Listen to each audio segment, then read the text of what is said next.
Welcome to விடியல் kitchen. நாம் இன்னைக்கு பார்க்க போகிறது பன்னீர் பட்டர் மசாலா எப்படி செய்கிறதுன்னு பார்ப்போம். முதல்ல ஒரு பெரிய வெங்காயம் எடுத்துக்கோங்க, பொடியாக நறுக்கிக்கோங்க. ஒரு தக்காளி நல்லா பெரிய சைஸ் எடுத்து அதையும் பொடியாக நறுக்கிக்கோங்க. பொடியாக நறுக்கிட்டு பன்னீர் எடுத்துக்கோங்க. அதையும் சின்ன பீஸாக நறுக்கி எடுத்துக்கோங்க. ஒரே சைஸாக நறுக்கிக்கோங்க. அப்போ தான் அது எண்ணெயில் வேகையில் எல்லாம் ஒரே மாதிரி வேகும். சின்ன பீஸாக கட் பண்ணிக்கோங்க. இந்த பன்னீர் மசாலா வந்து சப்பாத்தி, இடியாப்பம் இதுக்கெலாம் சூப்பராக இருக்கும். ஈஸியான மெத்தடில் நான் சொல்லித்தர போகிறேன். இப்போ இதை என்ன பண்ணுங்கள், ஒரு கடாயில் 50 கிராம் எண்ணெய் ஊற்றிக்கோங்க. லைட்டாக வறுத்து எடுத்துக்கோங்க. ரொம்ப நேரம் வறுத்திங்கன்னா ரப்பர் மாதிரி ஆயிரும். லைட்டாக வறுத்து எடுத்துக்கோங்க. இப்போ செவந்துருச்சு நல்லா. இப்போ எடுத்து தட்டில் வச்சுக்கோங்க. இப்போ வெங்காயம், நறுக்கின வெங்காயத்தை அந்த எண்ணெயில் போட்டு நல்லா வதக்கிக்கோங்க.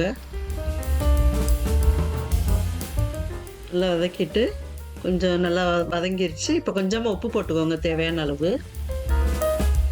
இப்போ தக்காளியும் அதோட போட்டு நல்லா வதக்கிக்கோங்க. நல்லா வதங்கிருச்சு தக்காளியும். இப்போ எடுத்து ஒரு தட்டில் எடுத்து வச்சுக்கோங்க. கொஞ்சம் நேரம் ஆற விட்டுருங்க. அப்படியே மிக்சியில் போட்டிங்கன்னா மிக்சி வீணாயிரும். ஜாரில் அதை சேர்த்துக்கோங்க. நைஸாக கொஞ்சம் அரைச்சிக்கோங்க. ரொம்ப நைஸாக இல்லாமல் ரொம்ப கரகரப்பாக அரைச்சி எடுத்துக்கோங்க. அதை எடுத்து எண்ணெய் இருக்குல்ல கடாயில், அதில் கொஞ்சமாக பட்ரு போடுங்க. ரொம்ப வேண்டியதில் கொஞ்சமாக போட்டால் போதும். தக்காளி இது அரைச்சி வச்சுருக்கோம்ல, அதை தூக்கி அதில் அப்படி சேர்த்துக்கோங்க. இப்போ ஒரு ஸ்பூனு தனி மிளகாய் பொடி போடுங்க. கொஞ்சமாக ஜீரக பொடி போட்டுக்கோங்க. கொஞ்சம் கரம் மசாலா,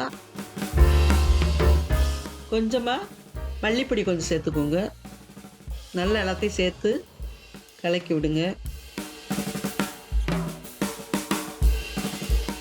உப்பு நல்லா இருக்கானா டேஸ்ட்டு பார்த்துக்கோங்க. நல்லா கொஞ்சம் தண்ணி வற்றி வருது, கிரேவி மாதிரி வர மாதிரி பார்த்துக்கோங்க. இப்போ நம்ம வந்து வறுத்து வச்சுருக்க இந்த பன்னீரை கொண்டு வந்து இதில் போட்டுருங்க. போட்டு நல்லா கிண்டி விடுங்க. ரொம்ப நேரம் வைக்க வேண்டிய அவசியம் இல்லை. ரொம்ப நேரம் வச்சோம்னா அது ரப்பர் மாதிரி ஆயிரும். ஒரு 5 நிமிஷம் வச்சு நல்லா கிண்டி விடுங்க. இப்போ கொஞ்சம் கஸ்தூரி மேத்தி எடுத்து கையில் வச்சு நல்லா கசக்கி கொஞ்சமாக போட்டு விடுங்க. அவ்வளோதான், பன்னீர் பட்டர் மசாலா ரெடி ஆயிடுச்சு. இப்போ ஒரு பவுல் எடுத்து அதை எடுத்துக்கோங்க. இது வந்து ஈஸியான மெத்தடு. இடியாப்பம், சப்பாத்தி இதுக்கு சாப்பிட்றதுக்கு சுவையாக இருக்கும். இந்த வீடியோ உங்களுக்கு பிடிச்சிருந்துச்சுன்னா லைக் பண்ணுங்கள், ஷேர் பண்ணுங்கள், சப்ஸ்கிரைப் பண்ணுங்கள், கமெண்ட் பண்ணுங்கள். நன்றி.